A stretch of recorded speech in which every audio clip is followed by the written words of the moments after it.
Pues John, que es el hijo de aquel ocultista del principio de la serie, de Roderick Burgess, básicamente había estado a lo largo de su vida envuelto en dinámicas de mentiras.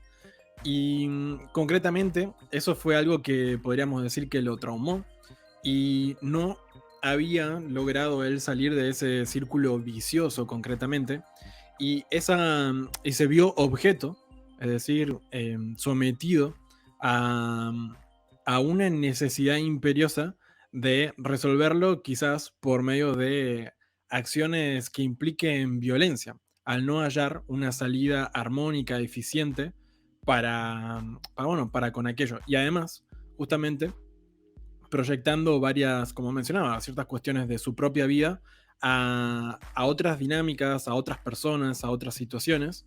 Más, bueno, plantea a través de la serie y estas cuestiones, él en posesión del rubí que concedía los deseos a quien lo poseyera, es decir, quien tuviera algún sueño y tuviera posesión de ese rubí, el rubí le materializaba ese sueño.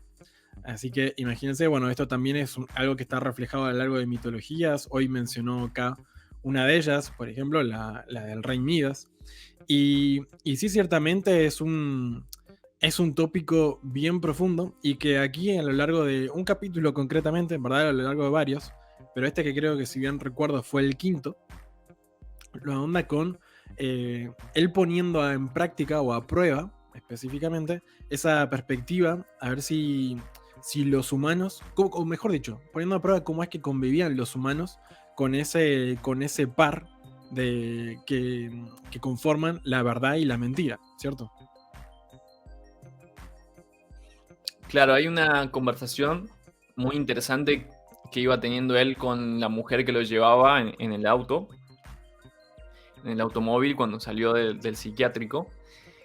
Y él básicamente le iba contando de que odiaba la mentira, que no entendía por qué las personas mentían, decía que su madre le había mentido mucho toda su vida. Y la señora le responde que muchas... Ah, perdón. Él le había dicho a la señora que los humanos mentían por egoísmo, que la mayoría de las cosas que hacían eran por Ujú. egoísmo. Y entonces la señora le responde que muchas veces las personas mienten, no tanto por egoísmo, sino más bien por miedo. Mienten para lograr zafarse de ciertas situaciones o para evitarle también muchas veces dolores o aflicciones a otras personas. En este caso estaban Protección. hablando, por ejemplo, claro, por ejemplo, estaban hablando de los hijos, cómo a veces las madres pueden mentirle a sus hijos para evitarles ciertos dolores. Y después se va a empezar a ver cómo la mujer le comienza a mentir inclusive a él o intenta mentirle también para librarse de John. Que dicho sea de paso, este personaje que se presenta aquí como Johnny Dee hace referencia a un ocultista antiguo, justamente John Dee, nacido en 1527. Fue uno de los ocultistas más influyentes de la Europa antigua también, entonces está interesante cómo incluyen también esa cuestión histórica aquí. Y en este caso, lo que Johnny quería hacer era demostrar a las personas cómo el hecho de ser totalmente sinceros y el hecho de que la mentira no exista podía mejorar al mundo. Esa era la manera con la que él quería cambiar las cosas.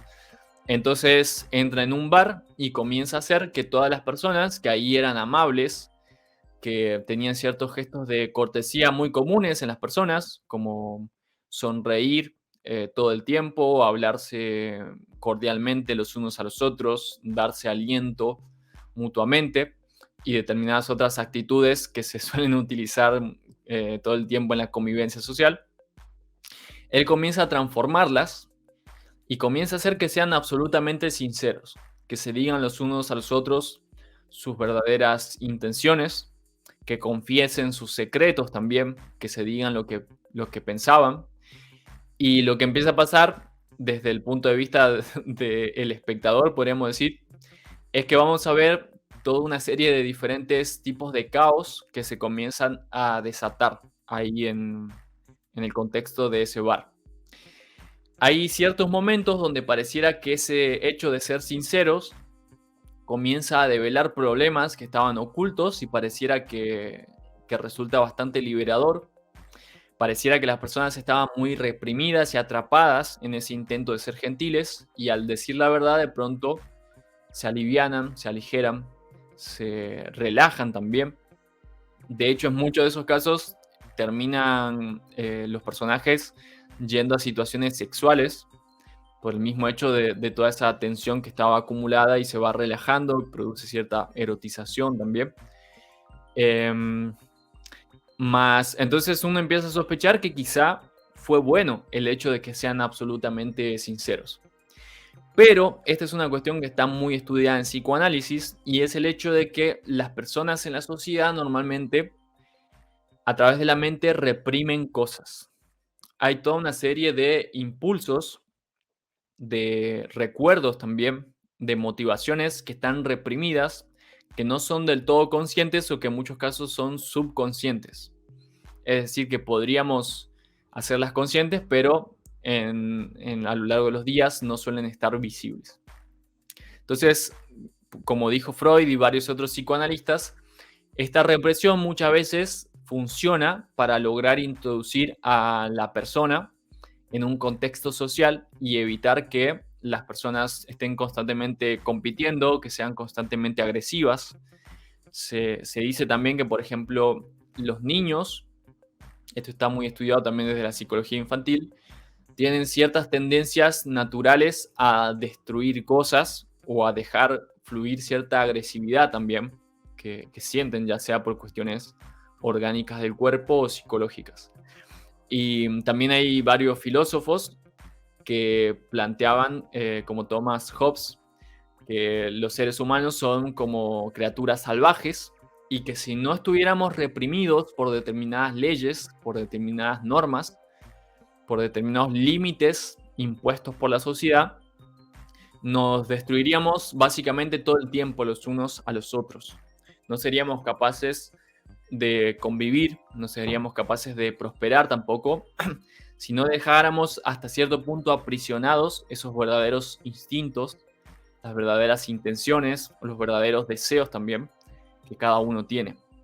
Entonces, desde esta perspectiva filosófica y psicológica también, básicamente lo que se plantea es que hasta cierto punto los engaños y los autoengaños son necesarios, inclusive inevitables.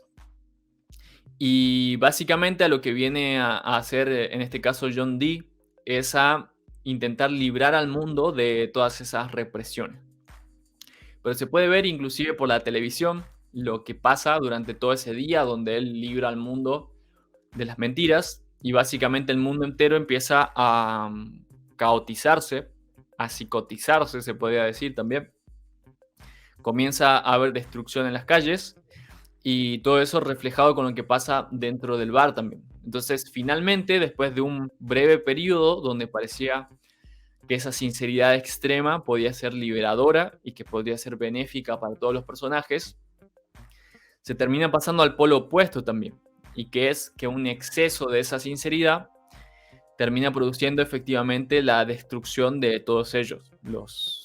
Aquí viene un spoiler ya directamente, y es que todos ellos terminan finalmente muertos por haber llevado al extremo toda esa cuestión.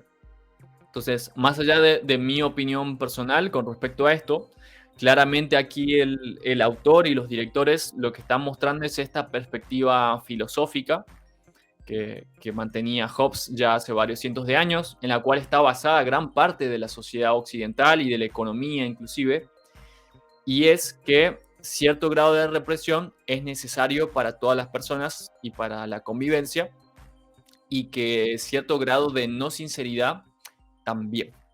Y aquí sí puedo hacer un aporte para hacer un discernimiento un poco más profundo, y es que al haber cosas inconscientes en cada persona, no es así de simple como simplemente ser sinceros y decir lo que pensamos o lo que sentimos, porque muchas veces las personas tienen cuestiones contradictorias dentro de sí.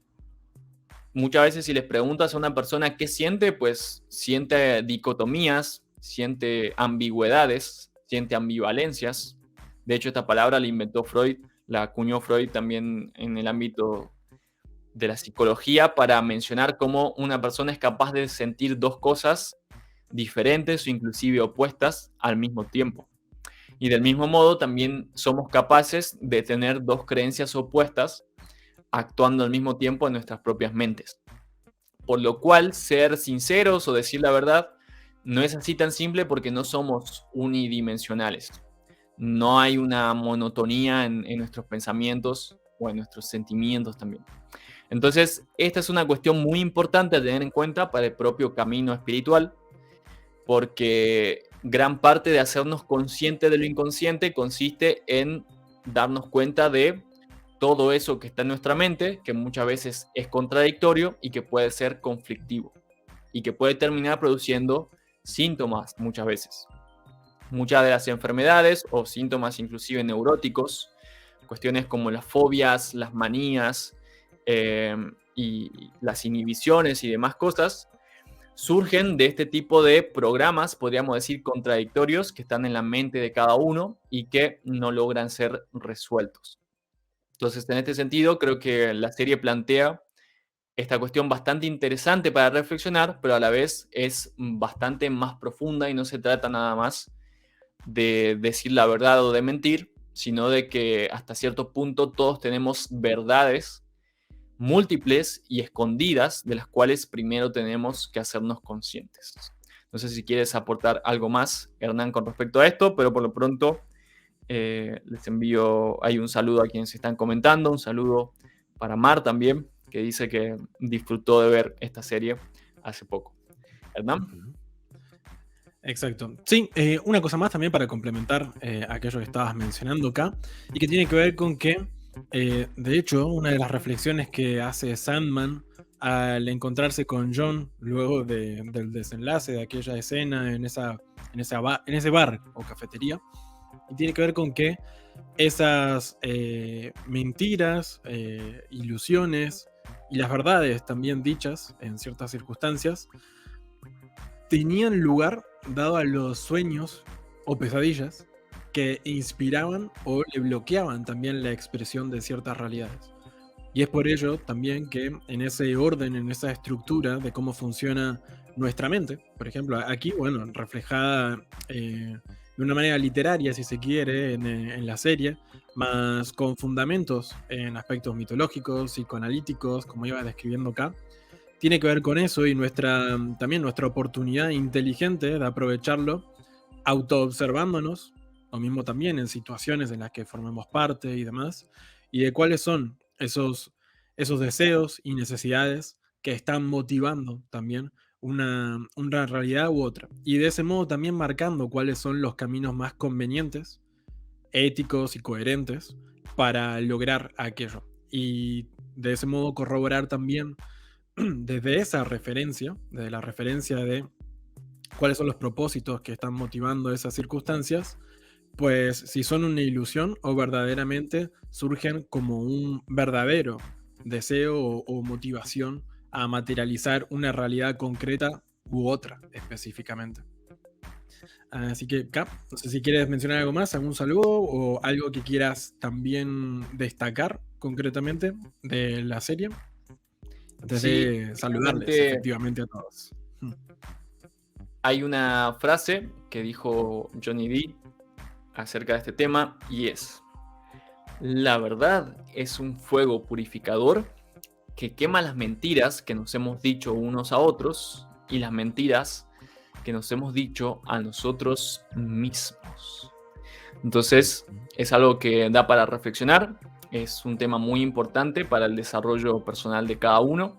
Hasta qué punto podemos ser conscientes, ser autocríticos también, asumir los autoengaños, las cosas que muchas veces nos decimos para no tener que cambiar, para no tener que tomar decisiones, para hacer como que está todo bien, cuando después objetivamente la realidad muestra lo contrario. Y muchas veces las personas no quieren ver determinadas verdades para no tener que tomar determinadas decisiones o hacer determinados cambios también. Más también hay que tener en cuenta que ese proceso de la verdad, a diferencia de como lo veía Johnny Dee, que pues no es tan simple ni tan monótono, más bien la verdad no se trata solo de decir algo que, que consideramos que es cierto, sino más bien de desocultar eso que está oculto en nuestra propia mente y que nos hace pensar que la realidad es de una determinada forma. Que de hecho una de las acepciones de la verdad antiguas viene de la palabra aletheia, que significa develar lo que está oculto. Entonces, realmente el sueño, y con esto podemos ir concluyendo por el día de hoy, tiene que ver muchísimo con eso. El sueño, a través del psicoanálisis, por ejemplo, se ha utilizado como una vía para acceder a esas verdades que en la vida cotidiana, en el estado de vigilia, están reprimidas. Todas esas cosas que no nos permitimos ver con facilidad, que no se pueden ver y develar fácilmente a través de las opiniones, en el mundo onírico se representan a través de metáforas, a través de símbolos también. Entonces, este arte de la interpretación de los sueños es un arte que se ha realizado milenariamente. Culturas muy antiguas, inclusive aborígenes y chamánicas, ya tenían este hábito de contarse los sueños cada día e interpretarlos también grupalmente. Muchas veces era el chamán el que hacía la interpretación de los sueños, procurando develar esa verdad que estaba oculta en el psiquismo de cada persona. Y hoy en día es un lugar que muchas veces ocupan los psicoanalistas, por ejemplo, o los acompañantes o los gurúes espirituales. Entonces, en este sentido, la serie nos va develando a nivel onírico muchas verdades acerca de la vida, acerca de la existencia, acerca del deseo, de la muerte y del destino, que nos pueden ser muy útiles para nuestras vidas cotidianas, siempre y cuando nos predispongamos a, pues, analizar todas estas producciones de cine desde este punto de vista universal, develando las cosas profundas que están ahí escondidas.